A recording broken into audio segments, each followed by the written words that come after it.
about this particular incidents in Srila Prabhupada's life. And I thought today we will come to one particular aspect of Srila Prabhupada, is how he taught to love. Love is the most essential element, as Srila Prabhupada has taught us, of every living entity. And that loving propensity to the Supreme Lord is directed when we start loving a pure devotee of the Lord. And how Srila Prabhupada loved his devotees, we'll just have a glimpse of that aspect. First, I would like to read Her Grace Malti Mataji's one memory of Srila Prabhupada. When we first arrived in Mayapur, it was the days of the huts with thatched roofs, the water pump and mud everywhere. Srila Prabhupada was staying in the brick hut. My husband, Shyam Sundar, was his secretary and I was his cook. I had always wanted to be his cook and Krishna had rewarded me. But in Mayapur, I was faced with not only service of Guru, but service of husband, service of daughter, and trying to maintain my sanity in the situation. Materially, it was impossible. There was no facility. I was living in a tent. I had 2 buckets of water to cook with, and a servant would come every day and grab one of the buckets before the meal ended to heat water for Prabhupada's bath. Each day, I had to confront the treasurer, whose duty it was not to give money. And I would usually have a royal argument with him concerning funds for Srila Prabhupada's bhoga. Then while going to buy the bhoga, I would have an argument concerning money with the rickshawala, with the boatman, with the vegetable walas, because they all expected 10 times the proper amount from a white person. I had to fight with everybody I dealt with. To double my anxiety, which was already at peak level, Prabhupada's servant would come and take away the stove just before the lunch. On top of that, every day I was thinking, how can I please Srila Prabhupada? I really wanted to cook perfectly for him. I would think about it all day. Even when I wasn't cooking, I would be planning for the next day. How can I do it perfectly? And it seemed as if every single day he told me something that I was doing imperfectly. One day there was too much of salt. The next day there was too little. I started thinking, what am I doing? I can't do it right. Everything I do is wrong. Maybe I shouldn't be cooking. Yeah, someone else should be cooking. I will tell Prabhupada to get someone else. Or I will get someone else who can do it better. I started feeling relieved. All I had to do was tell Prabhupada, and that was it. The next day I went to his room full of this idea. His godbrothers were coming for lunch that day. Another source of my anxiety was that Prabhupada's godbrothers were criticizing Prabhupada for many things, and one of them was Prabhupada had a female cook. I was the cook. And therefore, I felt badly about that too. Since his godbrothers were coming for lunch, I thought, here, he certainly won't have me cook today. I will tell him tomorrow. But he called me into the room and started telling me what he wanted for lunch. So I went to make the lunch and I brought it in. He was sitting at the end of the room like a royal king. And on each side of him were old, stately Vaishnavas with dandas. It was an impressive sight. I felt completely intimidated, but I had to go in. I entirely covered my head and hands with my sari and got down on the floor on my hands and knees. I curled in with the plate, put it down, offered obeisances, and started slithering back out. Then I heard Srila Prabhupada say, yes, she cooks for me and all I do is criticize her. but she would slit her throat for me, and I would do the same for her. When he said that, I completely disintegrated. By the time I got to the other door, my sari was wet with my tears. I realized how mundane my consciousness had been and how my anxiety had been based upon a misunderstanding of the relationship between the guru and the disciple. Every day I had been thinking, how can I do it perfectly? What would he want? And he was telling me. He wasn't criticizing me. I was just taking it in a mundane way. But because I wanted to know how it could be more pleasing to him, he told me. I was in illusion as to position of a disciple and what the relationship of a servant meant. It is not you pat on my back. That was my misconception. So this is a wonderful pastime of Srila Prabhupada. How he loved his devotees, his disciples. At one point of time in His Holiness Satsarup Maharaj's book, Srila Prabhupada, on the first day of the first marriage ceremony which he was conducting, Srila Prabhupada tells Satsarup Maharaj, who could not attend the initiation ceremony previous day, he said, if you love me, I will love you too. So this is a relationship between a disciple and spiritual master, his spiritual master. His Holiness Giriraj Swami Maharaj, once in Mumbai, he had come to Bhainder and one devotee's house in around 15 years back. He said that the way Supreme Lord's pastimes are unending, endless, and they have a purifying effect on a living entity. Similarly, pure devotees' pastimes also, they are also endless, and they also have the same purifying effect on an individual who hears and who speaks about Srila Prabhupada. Once we were in Mumbai and it was a 25th year of a Juhu ISKCON temple celebration, and His Grace Shrutakirti Prabhu had come for offering. We are speaking about love. How Srila Prabhupada knew to deal with each and every individual with love. Shrutakirti Prabhu, His Grace Shrutakirti Prabhu had every day he used to go for a bath in an ocean near Juhu beach in the afternoon, in between the break during his seva. And many devotees felt that it was risky for him to go alone and take a bath in the ocean. And few devotees tried to tell him that, please Prabhuji, don't go for a bath. But he continued his that particular by bathing in an ocean, and matter went to Srila Prabhupada. And one day he was called by Srila Prabhupada at the time when he was about to go for a bath. And Shrutakirti Prabhu realized that today he is going to get heavy instructions about bathing in the ocean. So he went, paid his obeisances, and Srila Prabhupada asked, Shrutakirti Prabhu, what do you do in the afternoon? And Shrutakirti Prabhu said, now it's going to come. And Shrutakirti Prabhu very, very humbly and meekly said, Srila Prabhupada, I love to go for a bath in an ocean in the afternoon. And Srila Prabhupada with a big eye said, oh, bathing in the ocean? That is very, very nice. That's it. Shrutakirti Prabhu said, that very moment when Srila Prabhupada said, bathing in the ocean is very nice, that moment I decided that I will not go for a bathing in the ocean. That's how love, a fatherly love. Father knows how to deal with his child. In every relationship between a father or a son is very, very special. And that's how Srila Prabhupada conveyed his concern and his love.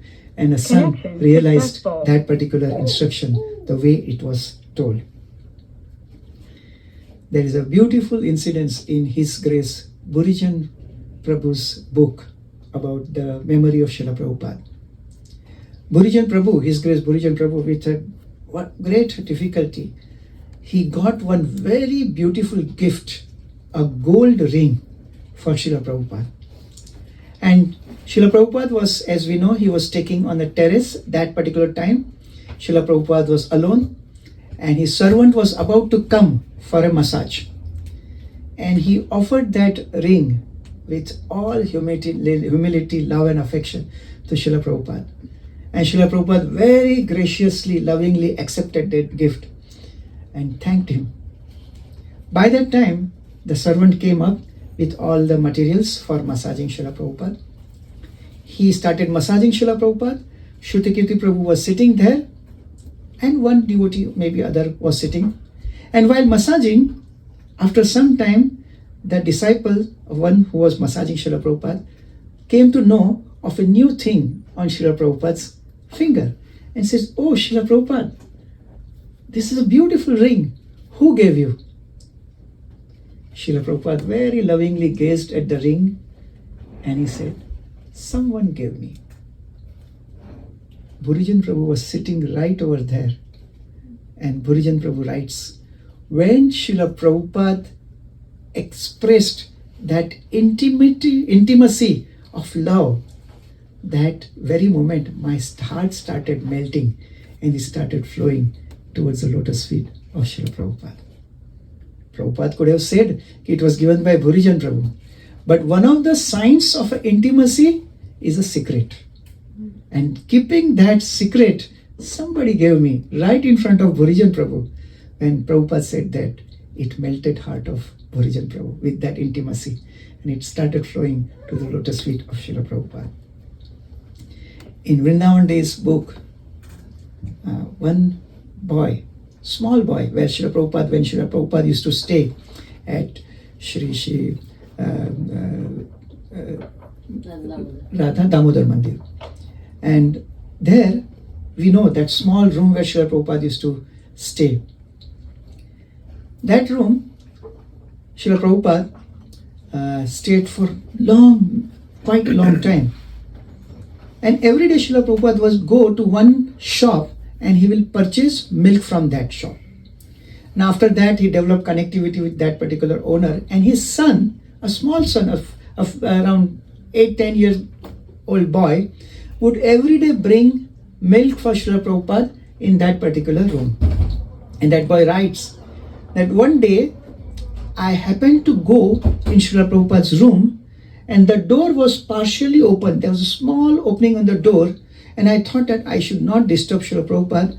So he started looking from that particular door, whether to go in or not. And he saw Srila Prabhupada with the closed eyes. He was chanting and he had tears in his eyes.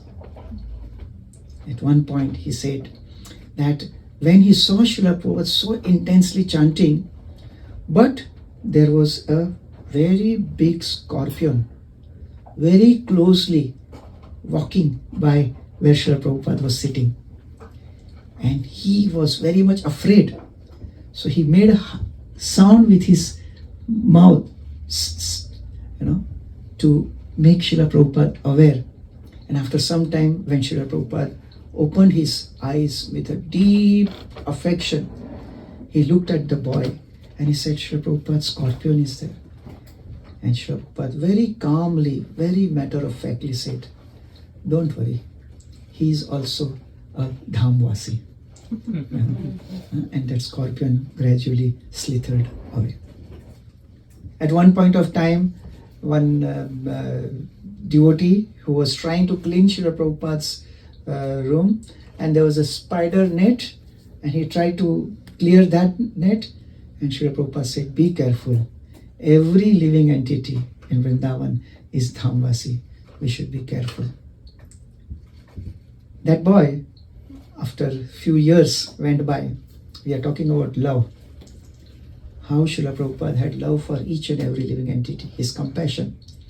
Years went by, that boy became big, and he was hearing that Srila Prabhupada has gone to West, he has developed ISKCON society, and he has become a worldwide preaching acharya.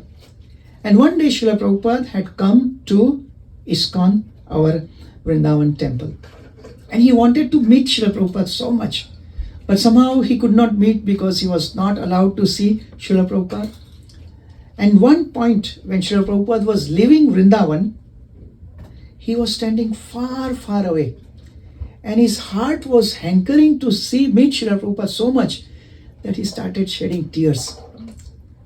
Srila Prabhupada opened his ambassador car and he was about to sit in that car, and he looked at that particular, his old friend.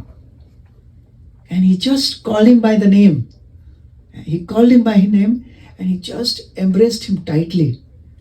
And Srila Prabhupada said in Hindi, क्या अपनों को कोई कभी भूलता है? Does anybody forget his own person? You are my own friend.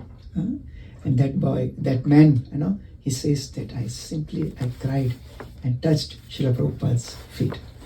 This is how Srila Prabhupada knew, how to attract hearts of every single devotee. Simple son of a milkman, who was in touch with Srila Prabhupada for many, many years back. Still Srila Prabhupada remembered him. There is a story in that same book about in Mayapur, once Srila Prabhupada was sitting in that hut which Malti Mataji was speaking about. And one boy from a next village, Bengali boy came, small boy, while going from school. He always had that affinity to see what's happening and to see Srila Prabhupada. But his family members, the Bengali family members, had told him, don't go to this particular place. Why? Because they will make you marry to a white girl and they will take you away from your village. So he was always afraid. He was a small boy. He had a fear that was instilled in his mind by his parents. His fear was that he will have to go away. So one day he couldn't resist and he came to sit in front of Srila Prabhupada and met him. Srila Prabhupada asked his name, asked their family, and Srila Prabhupada was speaking to him. And that very moment, two of Srila Prabhupada's disciples came. Very huge body. And this small boy became afraid and he ran away from there. And he writes that he ran away and jumped in a small kund, small water body, to hide away from those. He thought that they have come to pick him up and send him. Years went by. He took initiation from a Gaudiya Vaishnava Sampradaya. He became a brahmachari. He was serving his spiritual master. And he said, I had some thoughts and some questions to ask about the holy name. But somehow he couldn't ask anybody because he was so busy in his services. And he heard that Srila Prabhupada has come now, he has become an acharya and he has become a world preacher. Years went by. Srila Prabhupada, in his last part, external part of his life, he was very, very sick. And this boy, who had now become a brahmachari, was serving his senior, and both of them were called to assist Srila Prabhupada for a water therapy. So this boy was in Vrindavan. And he used to assist his another brahmachari to serve Srila Prabhupada to treat him about some water therapy. One day, it so happened that he was sitting in Srila Prabhupada's room. Srila Prabhupada was very, very weak on his bed, very, very sick. And it so happened that one after another devotees, for some or other service, they left the room. And at one point of time, that devotee and Srila Prabhupada were alone. Srila Prabhupada opened his eyes. He had no strength to even raise his hand. But with the eyes, he called that brahmachari closer, closer, and much more closer. Till that boy was very close to Srila Prabhupada's mouth. And Srila Prabhupada chanted full Hare Krishna Mahamantra in his ears. And he says, he writes that as if the fountainhead of knowledge was transferred through that sound vibration in my ears and in my heart. And all my doubts, all my understanding about the holy name was revealed beyond my own imagination. This is how Srila Prabhupada interacted with that small boy who had an interaction with Srila Prabhupada many decades back. Once, His Grace Harishauri Prabhu, the most well-known servant of Srila Prabhupada, had come to Bhaktivedanta Hospital. And we asked him, okay, Prabhuji, Prabhupada has left externally so many years back. How do you maintain that same intensity of love even after he has left for such a long time? And he said that Srila Prabhupada is still amongst us. He has left the external, but he is interacting with each and every one of us. And he gave a very beautiful story. He said that in Mayapur, when Srila Prabhupada's sister Pisima was sick and she was in her last few days, one Mataji from United States traveled to Mayapur and she felt that she should serve Pisima, and she was serving Pisima in her last days, and exactly in her words, the last few days, so many relatives of Srila Prabhupada had come in that room, and everybody was sitting and speaking and they were talking, and Prabhupada was in the next room. And because this Mataji was serving Pisima day and night, she was a little bit tired and she dozed off. And when she dozed off, Harishauri Prabhu says, he said that she had a vision where Pisima was walking in a sky in a very large form, and Srila Prabhupada came from the sky and he picked her up with his hands, and the way the brother and sister, small brother and sister, how they laugh and they talk to each other, they walked away, And that time that Mataji's eyes opened and she realized that Pisima had left her body. So Harishauri Prabhu was saying that this was a very beautiful pastime which connected all of us, that Srila Prabhupada, with the fact that Srila Prabhupada interacts with each and every devotee. There was one devotee in our hospital, at the Bhaktivedanta Hospital. I would like to share some pastimes of our understanding that Prabhupada interacts with all of us. There was one Mataji named Anjani Priya Mataji. She was a simple lady. She used to make garlands for our Jagannath deity in our temple. And she was alone. Her husband had apparently left her. Nobody in the world. She used to love to make ornaments for Jagannath Ji, for Rath Yatra. She was from Belgaum, so she used to make Belgaum Rath Yatra ornaments for Jagannath Ji. Simple lady. For some strange reasons, she got a job in railways, and she left our hospital and she was staying in the quarters of railways and working over there. After some time, few months later, we realized that she was not sick. Shamarani went to see her, and it was diagnosed as that she had a very advanced stage of a lung cancer, and it was inoperable. Shamarani and we thought that we should now bring her to Bhaktivedanta Hospital. I spoke to Madhavan Prabhu. We got her from Railway Hospital, where there was no devotional environment.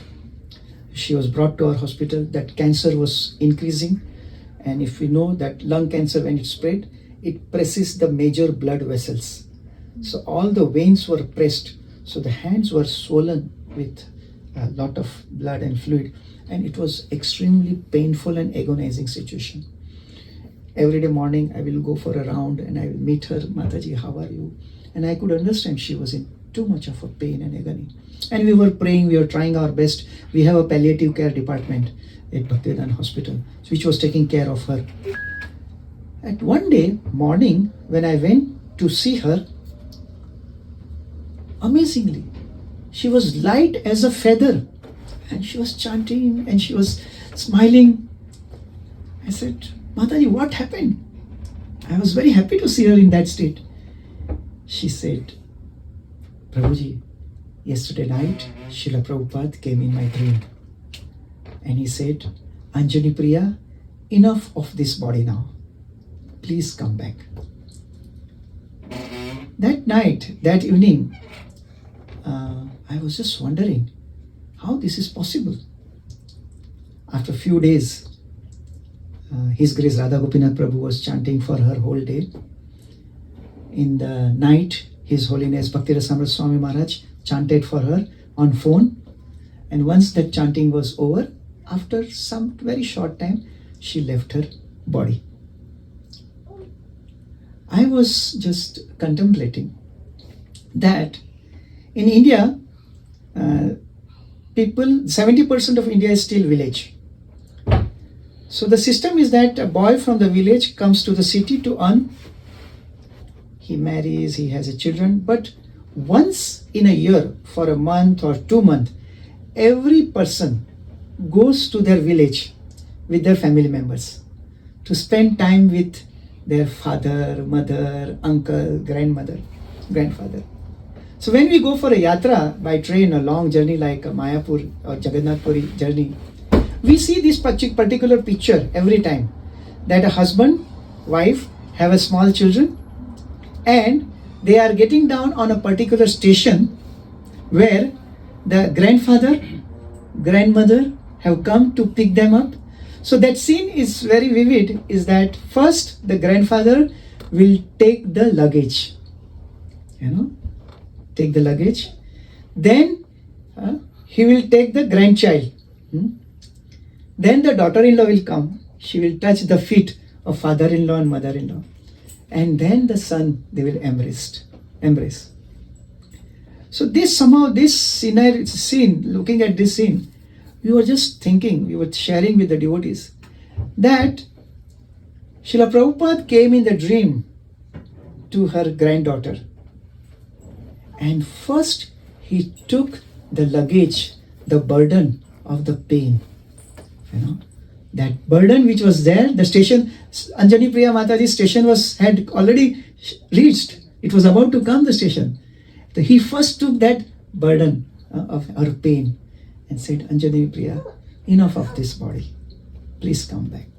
And then Srila Prabhupada, with his own loving hands, he just took her to his eternal abode of Supreme Lord. Once there was one phone call I got in the morning. The Dr. Rathod, one of my patients, I want to admit in your hospital. Do you have a place? So I said, who is the patient? The patient was a very big owner of a very big pharmacy in Borivali. That's 2 stations away from our Bhaktivedanta Hospital. So I just asked him, that doctor, physician, family physician, why do you want this patient to be admitted in Bhaktivedanta Hospital? Because being the owner of an oldest pharmacy, he could have got admission in any of the big respectable hospitals nearby in intensive care unit. He said, yes, doctor, I checked it, but all the hospitals ICU, intensive care units are full. Can you please admit? I said, fine, I will try my best. So we worked out and we got him admitted. Mr. Rane, his name was. When he came, he already had a failed kidney. He was in his heart failure and his lungs were already failing. So we admitted him. Ultimately, we had to put him on a ventilator for artificial respiration. He was on dialysis for his kidneys, and it was a very, very serious state of physical health. During that time, there happened to be a Radhashtami festival. So Shamarani and myself, we went to Radhashtami festival, and anytime she has not done, but that day apparently she asked a brahmachari for a Mahaprasad of a Radharani. And that devotee gave right from Radharani's lotus feet 4 laddus to Shamarani, and Shamarani brought it. Next day, situation became worsened, and while chanting was going on, Ganga water was in his mouth, Tulsi was in his mouth. Srila Prabhupada's Bhagavad Gita 15th chapter was being read, and such holy environment, he left his body. A time came for his body to be taken for a cremation, and there was a custom in their community that when a person leaves his body and he is taken for a cremation, on the way they were given some food along with the body. They tie some part of the food so that on the way that living entity gets hungry, then he can eat. Shamarani gave, he was supposed to be, that person was Shamarani's sister's father-in-law. So Shamarani gave those laddus, which were on Radhashtami day, to that person. It was tied on his, and then he went for a cremation with a chanting going on. So end of the day, we were wondering, such a fortune. This person, he had not met devotees. He had not chanted any time holy name. He must have attended one lecture of what I spoke about, Shauri Prabhu. That one lecture he had attended, same lecture where this question was asked. But we were wondering how much he became a recipient of such a mercy that Kirtan was going on. Ganga water was in his mouth, Tulsi, Mother Tulsi was in his mouth, and most important, that he was carrying Radharani's Mahaprasad.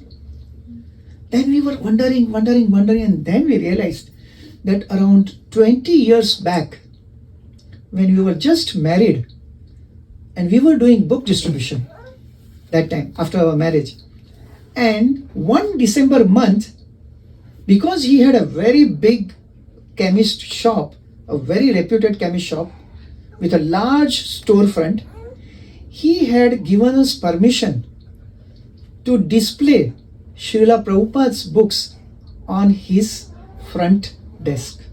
And he had allowed us table space to distribute Srila Prabhupada's books on that particular year.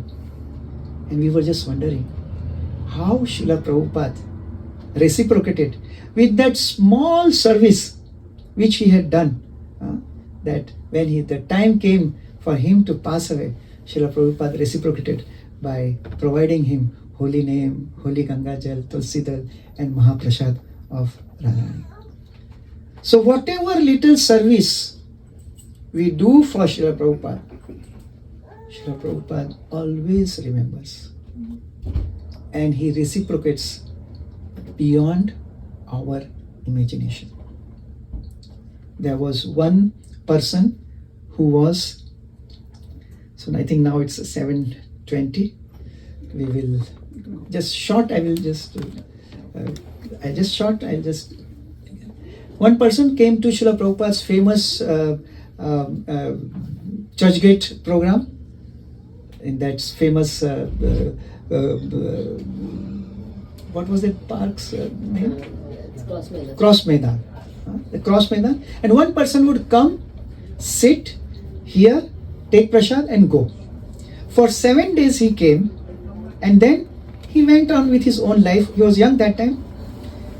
In his past, because of his past conditioning, he developed bad habits of life, and years and years and years went by in that bad habits, and he had a daughter. But it so happened that daughter got work in Bhaktivedanta Hospital Spiritual Care Department. And because she was working amongst us, there was a nice boy we could find, and she married to a devotee boy. Now this person developed gangrene of his foot because he had a very severe diabetes. And what is called as a avascular name, that foot became unsalvageable. So we had to cut his one leg, mid-thigh amputation.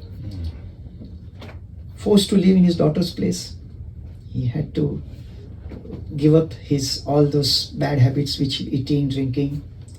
Unfortunately, his other leg also had to be amputated. And then, after that, slowly his general condition recovered. He started chanting. He left all the bad habits. And his daughter's words, when after some time, when he passed away chanting the holy name of the Lord, remembering Krishna through his name. So one service, small service of hearing Srila Prabhupada in Cross Maidan, 7 days, taking prasad, that small service Srila Prabhupada never forgot and reciprocated in his last days in such a loving way. So we should continue with our services. Whatever happens in our life is nothing but mercy of Srila Prabhupada. In our Hindi, there is a saying, in India, there is a saying that the investment, what we make, we invest. In India, there is a system, we invest and then we get interest. So, in India, there is a saying that interest is more dear than the primary money. Okay? So this saying is in terms of a grandchild is more dear than the child. Child is an investment and a grandchild is an interest in loving relationship. So we all are the grandchild of Srila Prabhupada. So being a grandchild is more dear to grandfather than his son. So we all are grandchildren of Srila Prabhupada. Whatever happens in our life, we should have that shelter of our grandfather, who has a name as Abhay Charanara Vinda, fearlessness. That lotus feet is an embodiment of fearlessness. We should not be afraid of any situation in material this world of during our existence that cannot be taken care of by Srila Prabhupada. That's why he came as Abhay Charanarvinda Srila Prabhupada. Hare Krishna.